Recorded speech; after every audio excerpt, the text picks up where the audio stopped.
राहुल गांधी जानबूझ के ये काम कर रहे हैं हमारा देश का आर्मी का मनोबल को गिराने के लिए. The article does not blame the forces or the soldiers at all. The issue is about some of the decisions that were taken or not taken by the central government. And that clearly is what Rahulji intended to raise. But you know, he's himself... judiciary हो, चाहे वो army हो, navy हो, air force हो, सभी को बर्बाद करने का जिस आदमी ने ठेका ले लिया, जिस परिवार ने ठेका लिया, वो गांधी परिवार है. पाकिस्तान से ज्यादा हमें सावधान रहना पड़ेगा चीन से, क्योंकि चीन की गिद्ध जैसी नजर हमारी सीमा पर बनी रहती है.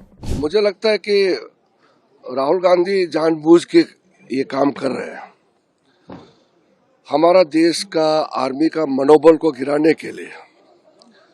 हमारा देश का विदेश नीति, रक्षा नीति जो बहुत ही संवेदनशील होते हैं, उसको वो हल्कापन, मजाक के तौर पर दुनिया के सामने में पेश करना चाहते हैं. रक्षा मंत्री और आर्मी चीफ के बीच में क्या बात होता है, रक्षा मंत्री प्रधानमंत्री का बीच में क्या बात होता है, ये कोई सार्वजनिक घोषणा करके बताने का चीज होता है क्या?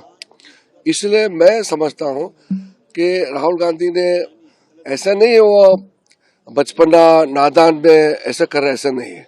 ये सोची समझी एक षड्यंत्र है कि भारत को बदनाम करने के लिए. हमने 2 बार मौका दिया कि आप जो भी बात करना चाहते हैं बात कर सकते हैं, हम सुनने के लिए तैयार हैं. हमने सुबह सुबह कांग्रेस के नेताओं को कहा कि राहुल गांधी जी जो भी बोलना चाहते हैं बोलिए, लेकिन गाला गाली मत कीजिए और देश का सुरक्षा के बारे में सोच समझ करके बात करना चाहिए. तो उन्होंने चाइना सीमा विवाद के बारे में जो जिक्र किया, मैं कहना चाहता हूं 1962 और 1959 में कांग्रेस के जमाने में कितना जमीन चीन ने कब्जा किया है, उसके लिए पहले माफी मांगना चाहिए. 1959 में और 1959 से पहले अक्सर चीन और 1959 में अरुणाचल में भी, लद्दाख में भी, और 1962 में जितना चाइना ने ऑक्युपाई किया हुआ जमीन, क्या वो राहुल गांधी वापस ला सकते हैं? वो माफी मांगेंगे? हमारा जमाने में मोदी जी के नेतृत्व में हमारा सीमा 1 इंच भी इधर उधर होने का कोई चांस नहीं है. Overreaction by the government side, because as far as I understood, what Rahulji wished to raise was a matter that is already in the public domain. He was basing himself on a published article in the Caravan magazine, which quotes a memoir by General Naravane that is still unpublished.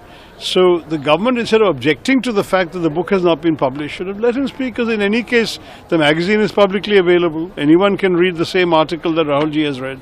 I have just read it myself, others are reading it now.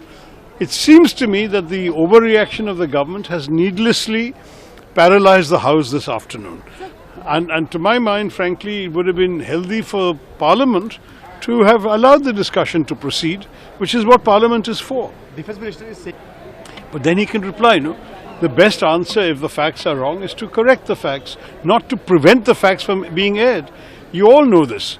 If you say something wrong about me, and my entire effort is to stop you from saying it, you will get more publicity, more attention.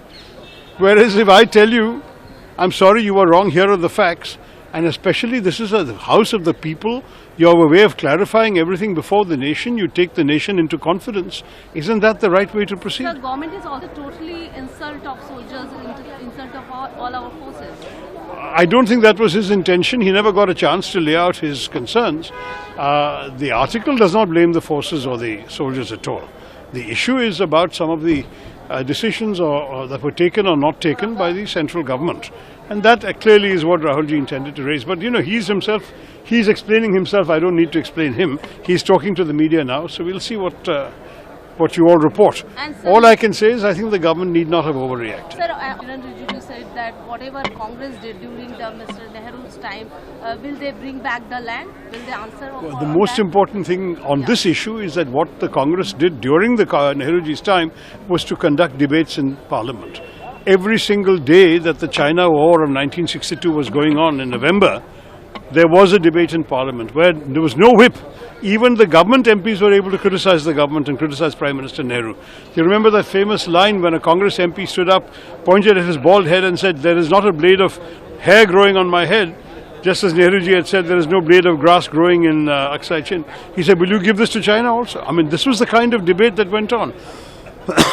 In our parliament, 65 war, 71 war, there were parliament sessions going on. The parliament was briefed. The nation was taken into confidence.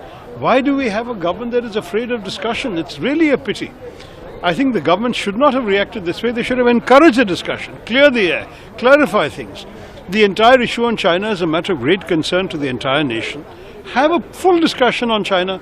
Foreign Affairs Minister, Defense Minister, let them all speak and let the people know what's going on. Don't have a situation where everything is being brushed under the carpet. That is not healthy for our democracy. It is not healthy for the functioning of Parliament. Rahul Gandhi ji बचकाना हरकत कर रहे थे, सदन की गर्मा को तार तार कर रहे थे।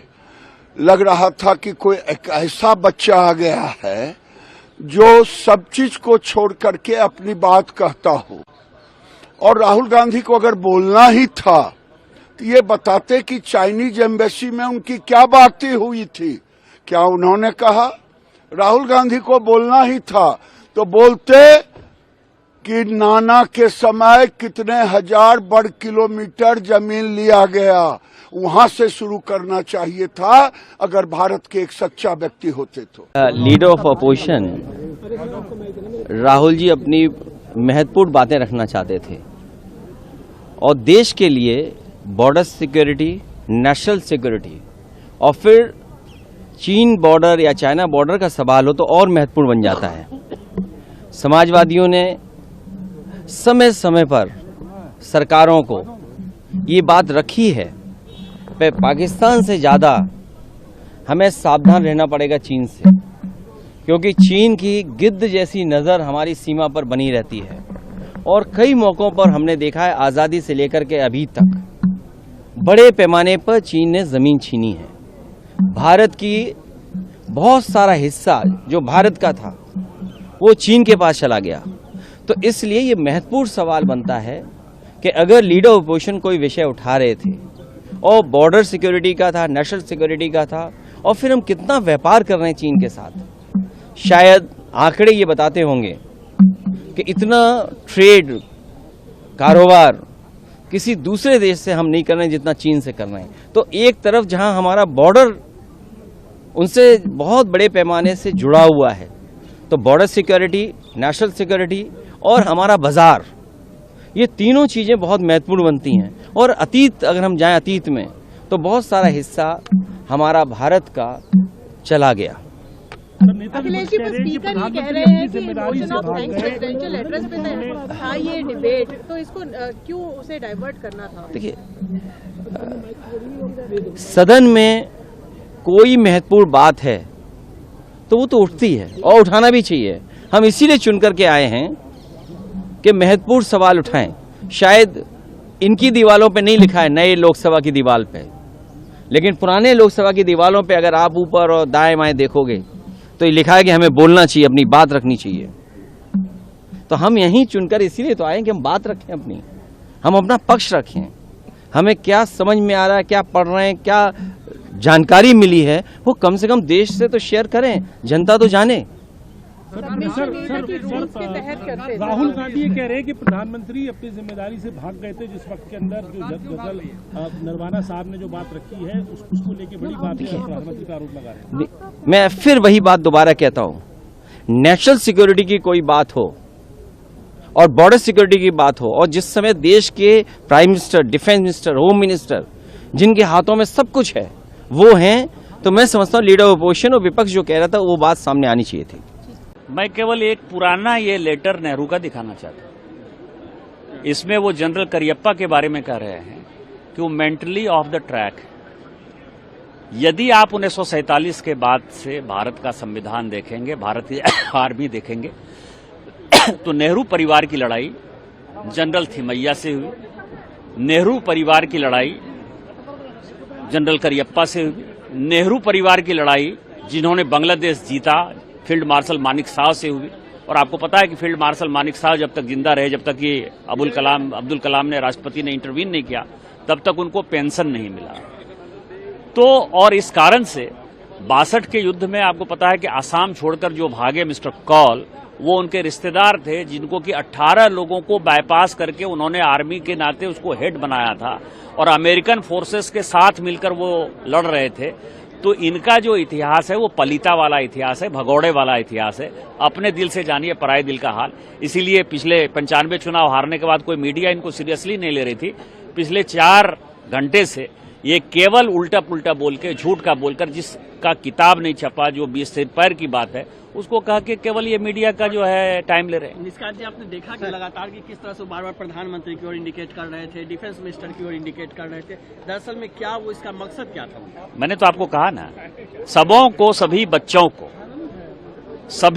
को मैं ये कह रहा हूं, जो भी इस चैनल को देखेंगे उनको जनरल थिमैया, वीके कृष्ण मेनन और नेहरू के बीच में क्या लड़ाई हुई, उनको नेहरू और करियप्पा के बीच में क्या लड़ाई हुई, उनको जनरल मानिक शाह और इंदिरा जी के बीच में क्या लड़ाई हुई, और राजीव गांधी जी ने जब वाइस एडमिरल जो नेवी के चीफ थे, जब उनको सैक किए थे 87-88 में, क्या लड़ाई हुई। मैं आपको बताऊं कि इन्होंने पूरा, चाहे वो ब्यूरोक्रेसी हो, चाहे वो जुडिशियरी हो, चाहे वो आर्मी हो, नेवी हो, एयरफोर्स हो, सभी को बर्बाद करने का जिस आदमी ने ठेका ले लिया, जिस परिवार ने ठेका लिया, वो गांधी परिवार है। और इस कारण से अपने दिल से जानिए पराये दिल का हाल, बेसिर पैर की बातें वो लोकसभा में कर रहे हैं। It's about India-China relationship in Parliament. That is not fair. And every time they are talking about Pandit Jawaharlal Nehru, they are talking about our character, our existence, everything they are saying about it. This is finally, it seems to me that there is nothing in the Parliament itself. Every right has been taken away of the member of Parliament today. Every right. This is not correct. This is not a correct path. In future days, peoples of this country, of course, will give the answer. This is not right. If he has said something wrong, Rahul Gandhi said something wrong, okay. There is a rule also. They can bring a privilege motion, but not in this way. देखिए, basically अंदर जो है सारे नियमों का उल्लंघन किया जा रहा है, उत्पात मचाया जा रहा है। जिस बुक को एक तरह से पब्लिश ही नहीं किया गया, क्योंकि उसमें डेफिनेटली ऑथेंटिसिटी इज क्वेश्चनेबल। और जैसे रक्षा मंत्री जी ने कहा कि अगर वो ऑथेंटिक है तो फिर कोर्ट से उन लोगों ने, क्योंकि हम भी सेंसस सर्टिफिकेट लेने के लिए हर तरह के प्रमाण देते हैं, और जिसको नहीं मिलता है कहीं ना कहीं वो प्रमाणित नहीं होते। तो जो चीज प्रमाणित नहीं है उसको आप कोर्ट कर रहे हैं। कितना बड़ा ये एक जुर्म है, ये एक संगीन अपराध है, लेकिन उनको कुछ पड़ी नहीं हुई है। वो मतलब ही has no respect for the parliament, for parliamentarian, जो वहां पे 1 घंटा उन्होंने ये उत्पात मचाया। देखिए, मैं समझता हूं कि नहीं, सरकार ने ऑब्जेक्ट करके ना एक तरह से कलई खोल ली। उस किताब के उस अंश को मैंने भी पढ़ा है। एक स्वस्थ लोकतंत्र में, एक भारतवर्ष जैसे देश में ये चिंता नहीं होनी चाहिए कि सच बाहर आएगा। ये चिंता होनी चाहिए कि उस सच के बरक्स हम क्या फैसले लेते हैं। मैंने खुद कई दफा मैगजीन्स कोट किए, इस हाउस में कई दफा ऑक्सफैम की रिपोर्ट मैंने कोट की है। तो जो चीजें आपको स्वीकार्य न लगे और सहज करें, उसको खारिज कर दें, ऐसे संसदीय लोकतंत्र नहीं। बल्कि मुझको लगता है कि अगर राहुल जी चुपचाप उनको बोलने दिया जाता, इतनी बड़ी खबर नहीं बनती। अब ज्यादा बड़ी खबर हो गई।